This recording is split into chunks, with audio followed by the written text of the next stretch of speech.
Bueno, y ahora, ¿qué vamos a ver también? Tenemos más charlas, ¿no? Ahora lo recibimos a Mike Slipsuk, ¿sí? Con una charla llamada Control más TTNB, Alfabetización Digital en la Mocha Celis. Mike, sí, tiene un currículum hermoso, es coordinador de lo que es proyectos digitales de la Mocha Celis, y ahora vamos a decir en detalle también cuáles son sus trabajos, qué va a abordar durante esta publicación que va a hacer, ¿sí? Nos cuenta los desafíos y decisiones del espacio que funciona dentro del bachillerato popular y en talleres a contraturno. No va a tener un espacio de preguntas acá en el piso, ¿sí? Pero luego van a poder encontrarlo en el Discord para poder hacerle todas las consultas que quieran, ¿sí? ¿Les parece? Vamos a continuación a escuchar a Mike. Bienvenidos. En esta charla voy a contarles la experiencia del taller de alfabetización digital en el Bachillerato Popular Mocha Celis. Y para eso vamos a abordar diferentes partes a lo largo de la charla. Vamos con la primera, que es el saber. Y para eso se me ocurrió proponerles un juego, un pequeño desafío, porque verán que es una parte fundamental de cómo pensamos el aprendizaje. Y entonces voy a proponerles lo siguiente. En la próxima slide va a aparecer un texto y yo lo que voy a pedirles es que me ayuden a traducirlo. Yo tengo claro que esta charla está siendo grabada, por lo tanto mi presente y el de ustedes no es el mismo. De todas maneras, les invito a que intenten participar, jugar. Pueden escribir por el chat lo que les va pasando, así también saben qué le está pasando al resto de la gente que está escuchando la charla. Si está todo listo, entonces vamos a la expresión en cuestión. Tuichaitepa. Es probable que lo primero que se pregunten es, bueno, ¿de qué lenguaje tenemos que traducir? No sé si se les ocurre, si algo de esto les resuena, si algo de esto les da pista. Si les pasó algo parecido a lo que me pasó a mí cuando intenté jugar este juego, es probable que hayan ido rápidamente a sus buscadores y a mí en principio me dio alguna pista de qué estábamos hablando, pero no llegó a resolver la traducción entera. Entonces voy a darles un poco más de tela para cortar, a ver si eso ayuda. ¿Ya encontraron el Tuichaitepa? Bueno, en principio algo de esto nos da más información. Vemos que hay un diálogo, vemos que hay comas, signos de exclamación. Pasa a estar en contexto. A mí en particular, dos cosas que me dieron pistas importantes fueron el che y el penanambí, que no son expresiones que conozca, pero panambí, que me sonaba parecido, sí. Y ahí yo registré al menos del idioma que estábamos hablando, que era del guaraní. Y si volvieron a sus buscadores y pusieron alguna frase y llegaron en este tiempo que les di a tipear algo entero, tal vez ya encontraron el archivo del cual saqué estas expresiones, que es una versión de Caperucita Roja traducida al guaraní. Y les invito a que si tienen que arriesgar, si tuvieran, jueguen a pensar qué parte del cuento será esta que recorté aquí. Y en principio, yo lo que me sirvió para imaginarme, para intentar entender, fue empezar a buscar patrones, cosas que se repitan. En principio, diálogos importantes no había un montón en el cuento, así que eso fue mi primera pista. Pero luego encontré algunas frases que se repiten, encontré que G, I, J, P, Ambue se repetía en el diálogo, Aguaye, Membi, y pensando qué parte del cuento resulta un diálogo repetitivo, llega a la conclusión de que esta probablemente era la conversación entre Caperucita y el lobo disfrazado de abuela, eh, que en el cuento original conocemos con las expresiones, por ejemplo, qué orejas tan grandes tienes, son para escucharte mejor. Así que espero que les haya resultado desafiante. Me anticipo, me imagino algunas cosas que es posible que les hayan pasado. Porque todo divino, pero ¿qué tiene que ver Caperucita en guaraní con el aprendizaje de nuevas tecnologías, no? Y voy a explicarles por qué para mí más de lo que a simple vista parece. Cosas que es posible que les hayan pasado. Que no les haya salido y se frustren, que hayan necesitado acudir al buscador que todo lo resuelve y no haya sido suficiente, que hacer zoom out y salir de la primera frase para entender el contexto haya sido fundamental para poder resolver el desafío. Esta estrategia, este desafío, lo tomé prestado de algunas docentes de sala de 5, de primer grado, que invitan a las familias ansiosas, porque sus hijos ya sepan leer y escribir, a ponerse en el lugar de quien transita el proceso de aprendizaje. Me encantará que luego me cuenten si funcionó, si algo de esto efectivamente es lo que les pasó, si les hizo sentido, pero es una pequeña provocación, ya que muchas veces quienes nos toca enseñar olvidamos que alguna vez también estuvimos en ese lugar de la inquietud, de no entender, de todo lo que implica estar en el lugar de aprendices. Vamos entonces a la segunda parte de la charla, que tiene que ver con lo travesti, porque esta no es una experiencia de alfabetización digital cualquiera, sino que labura con una población en particular, que es la población del Bachillerato Popular Mochacelis, y tiene sus particularidades. En la población TTNB o travesti trans no binaria, les comparto un poco de dónde partimos. Y hay dos datos que me parecía relevante compartir para dar un pantallazo y que haga sentido tal vez el resto de las cosas que voy a contarles en la charla. En principio, un número que es bastante doloroso y grotesco, que es que para la población travesti trans no binaria, el promedio de expectativa de vida es entre 35 y 40 años. Es un número que es posible que hoy no sea del todo preciso, pero pensemos que en el censo del 2010 la población en Argentina, el promedio es de 75 años. Así que es un número bastante impactante y es resultado de luchas de muchos años de la comunidad, de personas como Loana Berkins, que buscaron justamente visibilizar cómo la falta de acceso a derechos para el colectivo travesti trans tenía consecuencias gravísimas. Entonces, la falta de acceso a una salud integral, al derecho a la educación, a una vivienda digna, al trabajo, todas estas cuestiones atraviesan las vidas y el cotidiano de la comunidad TTNB. Y otro dato que me parecía relevante es que, según el censo La Revolución de las Mariposas del 2017, casi el 70% de aquellas personas que empezaron la escuela secundaria habiéndose registrado con una identidad travesti trans, habiéndose percibido con una identidad travesti trans, la abandonaron. Lo cual es un número realmente alarmante, ¿verdad? O sea, estamos hablando de una tasa de expulsión altísima dentro de las escuelas secundarias. Entonces, conociendo un poco este contexto, nos encontramos con la situación de la propuesta de coordinar este espacio, de generar este espacio dentro del bachillerato, y a mí y al primer equipo docente con el que nos encontramos para pensar las clases, se nos generaron algunas preguntas. Algo muy interesante que nos propone el Bachi es juntarnos con docentes que tenían experiencia de años en ese espacio y trabajando con la comunidad TTNB, y pudimos tener una conversación donde nos fueron compartiendo diferentes tips, diferentes sugerencias, recomendaciones. Así que voy a pasar a compartirles un poco las preguntas que nos hicimos y estas sugerencias que fueron apareciendo. Entonces, en un principio nos preguntábamos, ¿qué saben los estudiantes del Bachi?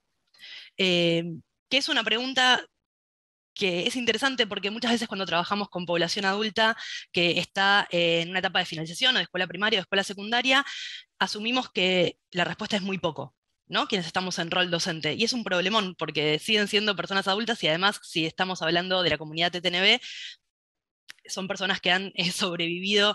Hay una frase que también es, tal vez la han escuchado si estuvieron en vinculación con personas trans travestis más grandes, que es tengo un cementerio en la cabeza, ¿no? Que tiene que ver con la expectativa de vida que les comentaba hace un momento.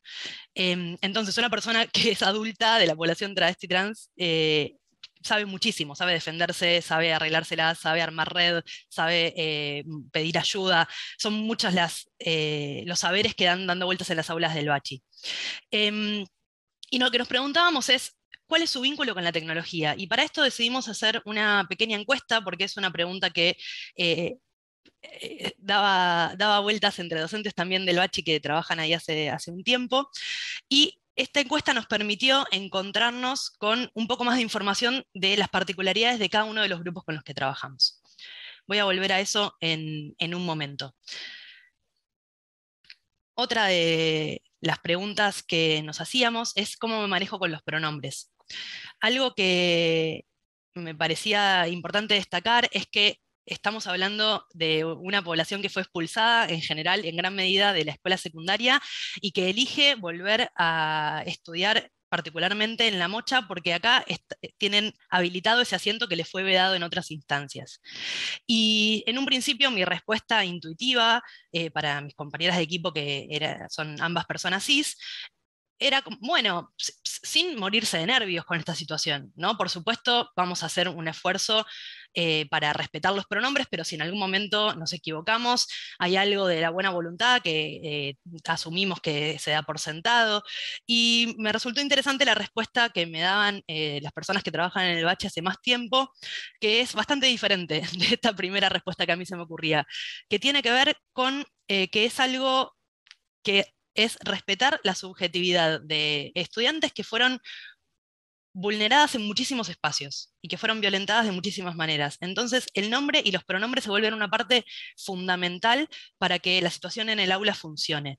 Por eso, la recomendación que nos hacían es que la situación que en general es de presentación, que suele darse durante la primera clase en cualquier otro espacio educativo, la repitamos en la clase 1, en la clase 2, en la clase 3, en la clase 4, porque algo que sucede también en las aulas de La Mocha es que hay mucha rotación entre estudiantes, pero además para grabarnos a fuego nombres y pronombres de cada estudiante, porque tener esa información y poder respetar eso en las aulas de La Mocha se vuelve una parte fundamental de la tarea educativa. Otra pregunta que nos hacíamos era cómo abordar temáticas sensibles. Sabemos que para la población travesti y transno binaria hay algunas temáticas como por ejemplo las infancias, como por ejemplo el deseo, como por ejemplo el trabajo. Tenemos también muchas personas migrantes que vienen de otras provincias o de otros países. Y entonces hay algunas temáticas que sabemos que pueden despertar sensibilidades, angustias, molestias. Por supuesto, la idea es no generar un tabú respecto a estas temáticas, pero sí estar muy atentos a que si abrimos algo de esto, si generamos una pregunta respecto a esto, tener las herramientas para poder acompañar lo que pueda suceder después. Y en este sentido, otra de las preguntas que nos surgía es si se prestarían a jugar. Yo les compartía hace un momento que el juego es una parte muy importante de cómo pensamos el vínculo con la tecnología, y a mí se me generaban dudas con respecto a esto. Mi sensación era que tal vez entraba al aula y me sacaban volando de una patada, porque quién tiene ganas de jugar cuando las condiciones de vida a las que tiene que salir luego de la clase son tan hostiles y son tan duras. Y lo que sucedió es exactamente lo contrario. Nos encontramos con grupos con mucha necesidad de juego, con necesidad de poner el cuerpo, de reírse, de disfrutar y de todo eso que pasa alrededor del juego en el aula. Por supuesto, también teniendo respeto hacia los tiempos y pensando qué juego tal vez resulta más interesante o más posible para cada situación y para cada grupo. Y por último, ¿qué hacer ante una situación que nos preocupe? Sabíamos que estamos trabajando con una población que muchas veces se encuentra con muchos derechos vulnerados, con muchas situaciones de salud mental que pueden ser frágiles, y en ese sentido, el espacio de La Mocha nos implicaba un terreno ganado muy grande, porque el Bachi tiene pensadas diferentes esquemas de actuación y, por ejemplo, tiene un equipo de acceso a derechos al cual nos proponían que con el cual nos proponían que nos comuniquemos en el caso de que alguna situación de alguna compañera nos preocupara o que nos trajeran una escena de violencia que nos pareciera necesaria abordar. Y esto es importante porque es necesario entender que estas cosas van a suceder y necesitamos poder armar red y contar con profesionales especializados en cada una de las áreas para tampoco cargar todo en los equipos docentes, que no tenemos muchas veces las herramientas para acompañar estas situaciones. Así que con toda esta información, en el momento de pensar llegar a las aulas y llevar las propuestas de alfabetización digital, yo me sentía un poco más ubicado. Sin embargo, venía con una... yo era pleno entusiasmo. Venía pensando que al final de las primeras clases íbamos a llegar a resolver todas las cuestiones de alfabetización digital y que a fin de año llegamos a poder estar aprendiendo programación. Pero bueno, resulta que alfabetización digital tiene sus complejidades y tiene sus vericuetos. Cuando hablamos de este enfoque nos estamos refiriendo a la idea de poder generar primeros contactos con las tecnologías para dar herramientas para un uso crítico y creativo. Y en un momento voy a detenerme un poquito más en esto, pero a mí la pregunta que se me generaba es, bueno, pero ¿cuánto puede llevar a aprender a utilizar una computadora?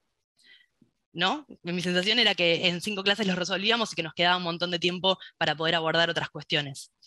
Pero bueno, justamente la alfabetización digital se nutre de la educación popular, propone traer las trayectorias de cada persona a las aulas y propone un paralelismo con el proceso de aprender a leer y escribir.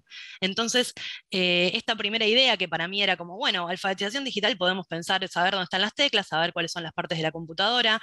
Lo que me fui dando cuenta en el proceso es que implica la entrada a un universo entero. Como sucede con el aprender a leer y escribir, estamos brindando las herramientas para poder abrir un mundo distinto. Y eso, por supuesto, requiere tiempo, requiere paciencia, requiere un montón de energía puesta en esos contactos y en esos portales que se van abriendo. Por ejemplo, yo aquí les comparto lo que para muchas personas pueden ser las letras WASD, pero si alguno de ustedes tiene una experiencia más extensa con la computadora, sabrá que esto también pueden ser las flechitas para moverse en un videojuego. Y esta información que tenemos constantemente, que si vemos una tecla con una flecha hacia arriba, lo leemos como Shift, por ejemplo, o la tecla que tiene la flechita hacia el costado, la leemos como Enter, son cosas que hay que ir compartiendo y ir dando el espacio para ese encuentro cuando nos estamos vinculando con personas que es el primer encuentro que tienen con las computadoras. Así que con esto paso a contarles un poco más del proyecto. Yo les decía que llegué lleno de entusiasmo hasta que me encontré con las primeras clases y me implicó un cambio total no sé si de paradigma, digamos, de la planificación que tenía en la cabeza. Entonces, paso a contarles en qué consiste este taller. En principio, se vuelve posible al ganar un subsidio que nos permite hacer todas las gestiones necesarias para que el taller exista. Lo primero que nos sucede es que nos damos cuenta que cuando llegamos a las aulas y hablamos de alfabetización digital, hablamos en un lenguaje que no es común a nuestros estudiantes, y por lo tanto decidimos empezar a nombrarlo como taller digital o como taller de computación para las convocatorias hacia afuera. Y algo que nos permite también este subsidio es poder aspirar a equipos de calidad, a una propuesta que convoque a las compañeras a meterse con la computadora, a poder tener un mouse con el cual manejarse, que muchas veces es más sencillo que empezar con el mousepad, y a tener los recursos que necesitábamos a disposición. Los talleres suceden en los 3 años del bachi como parte de la currícula y se ofrecen además talleres a contraturno. Esto tiene que ver con un doble objetivo: formar la mayor cantidad de personas de la comunidad travesti trans no binaria en alfabetización digital y además generar un registro de experiencia que la vuelva replicable. Una preocupación que tenemos es que justamente no existen muchas experiencias de alfabetización digital pensadas específicamente para nuestra población o que bienvengan a la población travesti trans no binaria, y por lo tanto nos parecía muy importante poder generar una experiencia que sea posible de compartir y de realizar en otras provincias, en otras ciudades, en otros espacios. Y entonces, las primeras cosas que tuvimos que hacer como primeros pasos para que estos talleres existan: en principio, conseguir los equipos para el aula virtual. Tuvimos que buscar presupuestos y averiguar consideraciones técnicas para poder tener un carrito para cargar las computadoras, para elegir las computadoras que nos sirvieran para aquello que queríamos realizar, comprar mouse, comprar un proyector. Y luego configurar todas las computadoras, que también fue una tarea que nos llevó bastante tiempo, más del que por lo menos yo había pensado, porque tenemos 35 equipos y por supuesto necesitamos ir configurando manualmente cada uno y probando que funcionaran bien, así que eso también nos llevó un tiempo.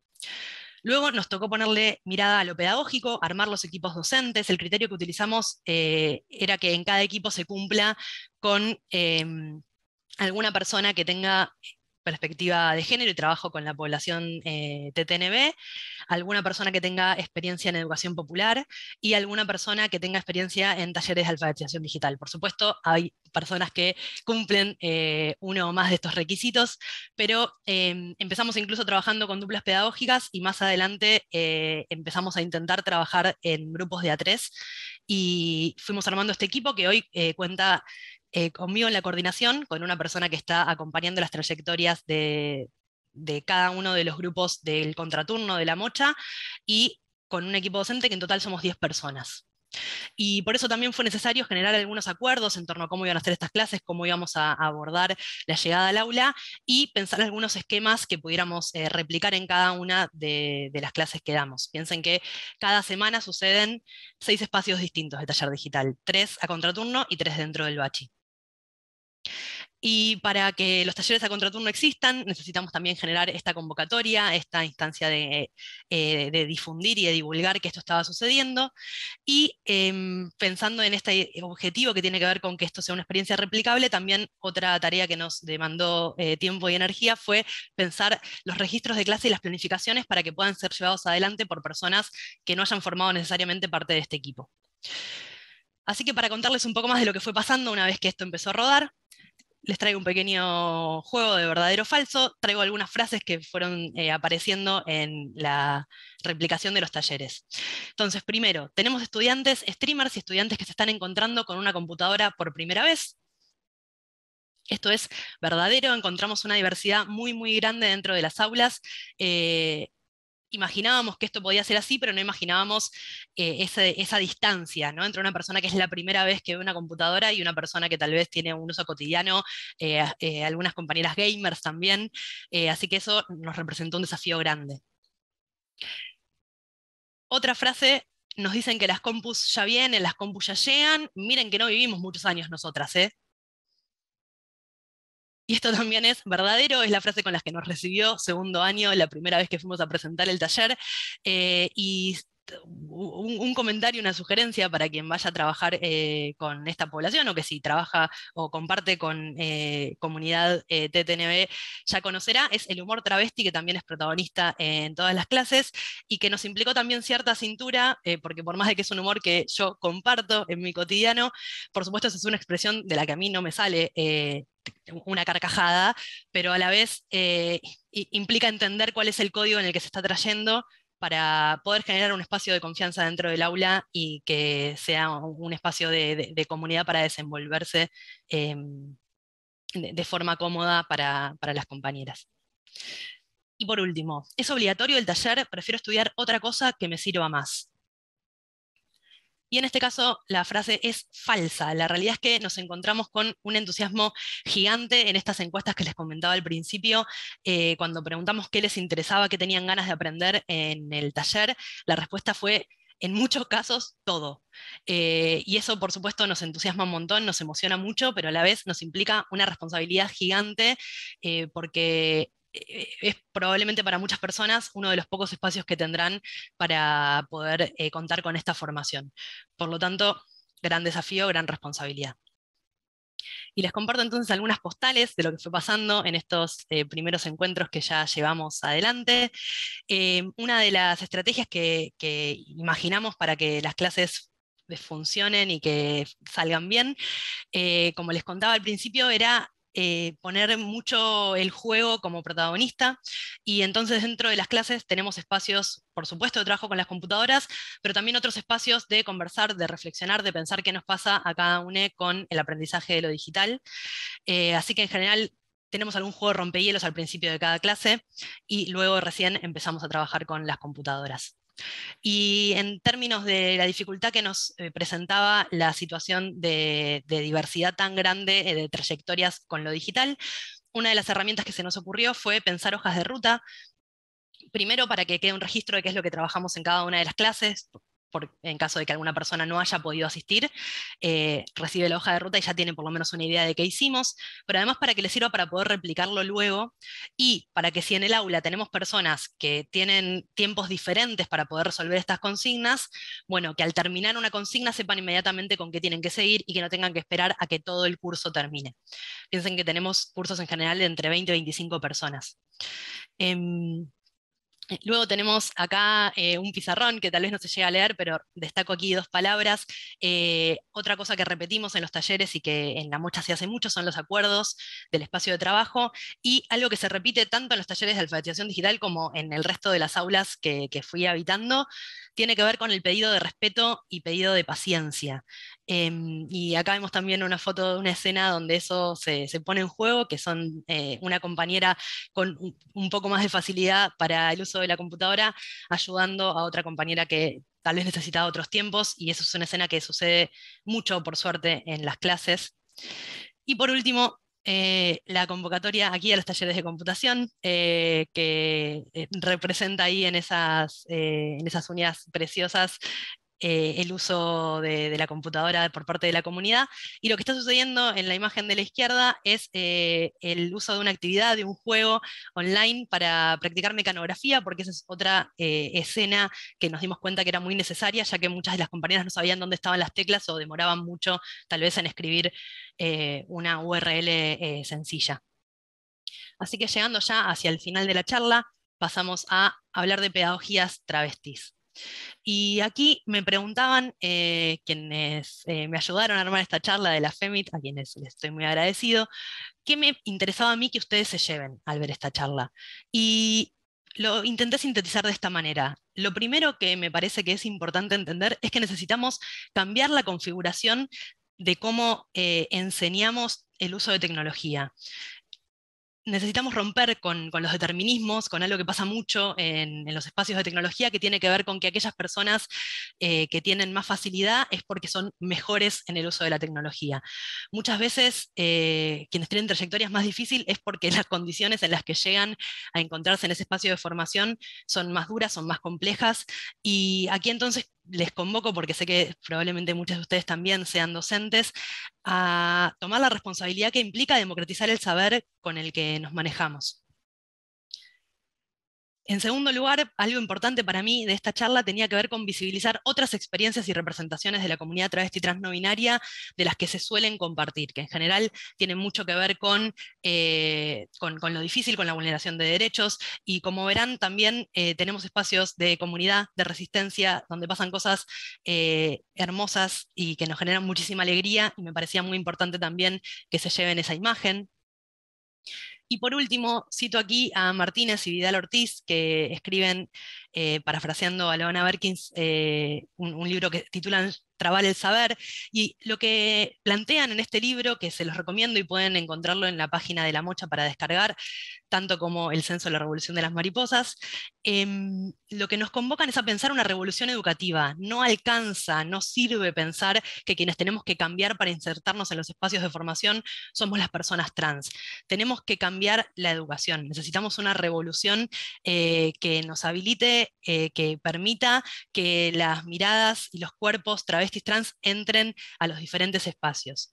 Y aquí lo que trae la frase de Loana Berkins es: cuando una traba entra a la universidad, cambia la vida de la persona. Cuando muchas travestis entran a la universidad, cambia la universidad. Entonces les convoco, necesitamos más personas TTNB accediendo a espacios de formación, necesitamos más espacios que nos contemplen, y sobre todo entender que las pedagogías travestis tienen mucho, mucho que enseñarnos de lucha, de perseverancia, de ternura.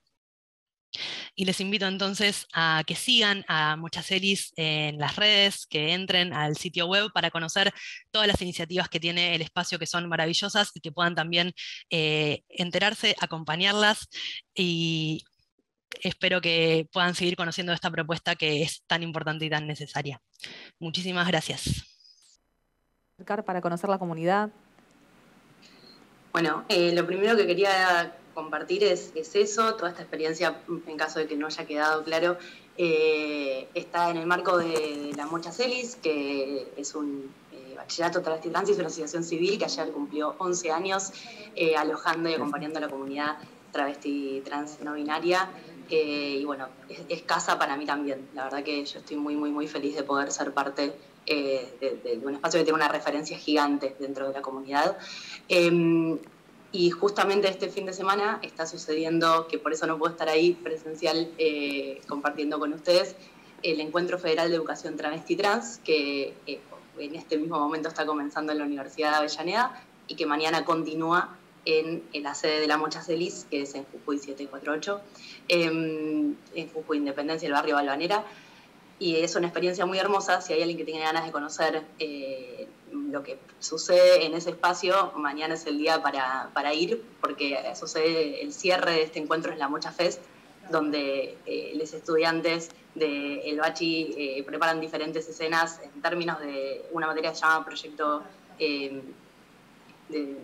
ocupacional, que hacen reflexiones y propuestas en torno al trabajo y a otras formas de trabajo, y en términos artísticos. Entonces, si alguien tiene ganas de saber qué es la Mocha, acercándose mañana a lo que va a estar sucediendo, es una excelente instancia, y si tienen ganas de seguir conversando sobre los desafíos del acceso para reducir la brecha digital, 14:30 estoy coordinando un panel de alfabetización digital que va a estar participando diferentes personas de otras organizaciones y bueno, y todo el equipo, que yo lo nombro en diferentes momentos de la charla, pero no quería dejar de nombrarlos ahora también, porque yo soy la carita que está contando esta escena, pero por supuesto es un trabajo de muchísimas personas con un nivel de compromiso y con un nivel de cariño para que esto suceda y suceda bien, que es inconmensurable y también me emociona muchísimo.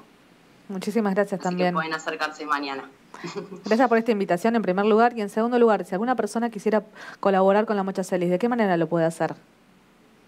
Bien, en las redes de la Mocha que pasé están todas las iniciativas en las que pueden acercarse, tanto como el teje voluntario, por ejemplo, donde se pueden sumar de manera voluntaria, como realizando donaciones o con aportes económicos. Pueden encontrar toda esa información en las redes. Hay muchísimo para hacer, así que todas las manos son bienvenidas. Así que ojalá que esto sea eso, un bichito de curiosidad para empezar a conocer esas iniciativas que no solamente están pensadas para la población travesti trans no binaria, sino también por la misma comunidad, que eso es lo que me parece más interesante del proyecto. Bueno, muchísimas gracias, May. Gracias por compartir con nosotros, por tu tiempo, por tu espacio, y espero que te sigan también en redes sociales y sigan a La Mocha para conocer muchísimo más acerca del trabajo de esta comunidad. Acuérdense que May en este momento va a estar en Discord también para poder responder todas las consultas que tengan, ¿sí? Para poder comunicarse, así que las personas que se inscribieron, como les pedimos, ¿sí? En la de sistemas.org/registro y tuvieron el link para meterse en Discord, van a poder encontrar a May para poder hacerle muchas más preguntas. Gracias. Correcto, espero encontrarles allí.